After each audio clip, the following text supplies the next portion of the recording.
விஜயபுரம்ன்ற கிராமத்தில் செல்வான்றவர் அவங்க மனைவி கூட ரொம்பவும் சந்தோஷமாக வாழ்ந்து வந்துன்னு இருந்தார். அவங்களுக்கு ஒரு பெண் குழந்தையும் இருந்தாங்க. அவங்க மனைவினா செல்வத்துக்கு ரொம்பவும் பிடிக்கும். சரிம்மா, நான் வேலைக்கு போயிட்டு வந்துடுறேன், பத்திரமா இருங்க.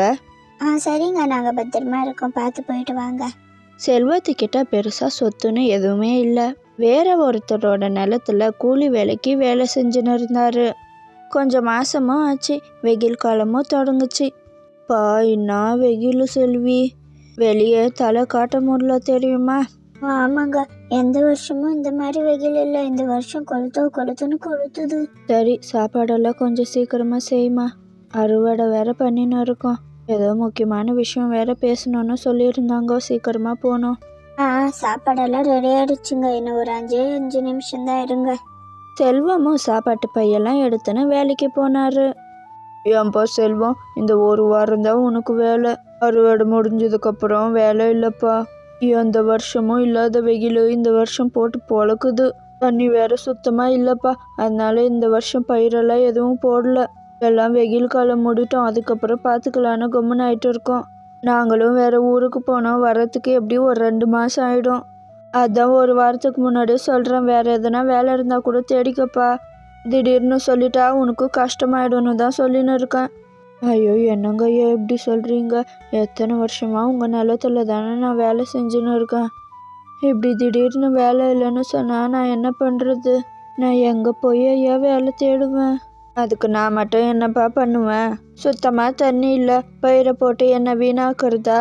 நான் என்ன வேணும்னே உன்னை வேலையை விட்டு தூக்குறேன்? என் நிலைமையும் கொஞ்சம் புரிஞ்சுக்கோப்பா. இதை நினச்சி செல்வத்துக்கு ரொம்பவும் கஷ்டமாயிடுச்சு. என்ன பண்ணுறது, என்ன வேலை செய்கிறதுன்னு ரொம்பவும் சோகத்தில் உக்காந்துன்னு இருந்தாங்க. அட, இதுக்கே இப்படி சோர்ந்து போய் உக்காந்துன்னு இருந்தா எப்படிங்க? வாங்க, நம்ம எதனா ஒரு சொந்த தொழில் ஆரம்பிப்போம். அடுத்தவங்க கீழே வேலை செஞ்சுன்னு இருந்தாதான் பயம், எப்போ தூக்கிடுவாங்களோ என்னவோன்னு. நம்ம சொந்த தொழில போட்டா எந்த ஒரு பயமும் இல்லாம நம்ம சந்தோஷமா வாழலாங்க. நீ சொல்றதெல்லாம் சரிதாம்மா, ஆனா எந்த தொழில செய்யறது? எனக்கு தான் எதுவுமே தெரியாது. நம்ம பேசாம பிரியாணி கடையை வாச்சு போடலாங்க. நான் செஞ்சு கொடுக்குறேன், நீங்க வித்துட்டு மட்டும் வாங்க, போதும். அது கூடவா தெரியாது? எல்லாம் சரிதாம்மா, இந்த சிக்கன் பிரியாணி கடை தெருவுக்கு தெருவு இருக்கு, யார் நம்ம கிட்ட வந்து வாங்குவாங்க? அவங்களே வியாபாரம் ஆகலைன்னு உக்காந்துன்னு இருக்காங்க. இதில் நம்மளும் போட்டோன்னா அவ்வளோதான். இந்த பிரியாணி கடைலாம் ஒத்து வராதுமா. ஆனா எனக்கு பிரியாணி தான் நல்லா செய்ய வரும். நம்ம பேசாம காடை பிரியாணி செய்யலாமாங்க? அது நிஜமா சொல்றேன், நல்லா வியாபாரம் ஆகும். இந்த ஊர்ல ஒருத்தருக்கு கூட காடை பிரியாணி கடை இல்ல. அட, இதுவும் நல்ல ஐடியா தாம்மா. நம்ம காடை பிரியாணி கடையை போட்டுருவோம்மா. நமக்கு ஏன் தான் இவ்வளோ நாள் இந்த ஐடியா வராமல் போச்சோ. ஒரு 3 நாள் ஆனதும் அவங்களும் காடை பிரியாணி கடையை ஆரம்பிச்சாங்க. சிக்கன் பிரியாணியா மட்டன் பிரியாணியானா? ஒரு பிளேட் எவ்வளோ? இது சிக்கனும் இல்லை மட்டனும் இல்லைம்மா, இது காடை பிரியாணி. ஒரு பிளேட் பிரியாணி 70 ரூபாய் தாம்மா. ரொம்பவும் ருசியாக இருக்கும், வாங்கி சாப்பிட்டு தான் பாரு. என்னது, காடை பிரியாணியா? இது என்ன புதுசா இருக்கு? ஒரு போர்டு கீடு போட்டா தானே என்ன பிரியாணி தெரியும், கூட்டமும் வரும். 70 ரூபாய் பரவாயில்லண்ணா. சரி, எனக்கு ஒரு பிளேட் கொடுங்க. அவங்க வாழ்க்கையும் ரொம்பவும் சந்தோஷமா போயின்னு இருந்துச்சு. திடீர்னு ஒரு நாள் அவங்க மனைவி ஆக்சிடென்ட்ல இறந்துட்டாங்க.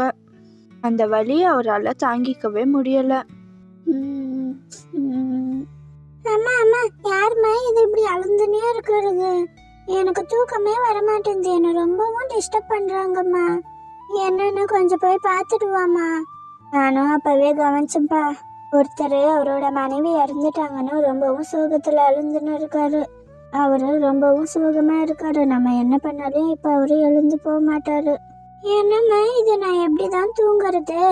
இது சரிப்பட்டு வராது. நானே இப்ப போய் அவரை பயமுறுத்திட்டு வரேன். அந்த குட்டி பையன் அவரை பயமுறுத்தலான்னு போச்சு. எவ்வளவோ பயமுறுத்துச்சு, ஆனாலும் அவரு பயந்து போற மாதிரியே தெரியல. அம்மா, எவ்வளவு பயமுறுத்தினாலும் போவே மாட்டேன்றாரு. நீ சொன்னது சரிதாம்மா. என்னதான் பண்றதோ, இன்னைக்கு அட்ஜஸ்ட் பண்ணி நான் தூங்க வேண்டியதுதான். நான் தான் சொன்னல போகாதுன்னு. ஒரு மனுஷன் சோகமா இருக்கும்போது எவ்வளவு கஷ்டம் வந்தாலும் அவன் தாங்கிக்குவான். ஆனா அதே மனுஷன் ரொம்பவும் சந்தோஷமா இருக்கும்போது சின்ன கஷ்டம் வந்தா கூட அப்படி பயப்படுவான். இதுதான் மனுஷங்களோட இயல்பு. ஆமாம்மா, நீ சொன்னதும் சரிதான். கொஞ்சம் மாசமும் ஆச்சு.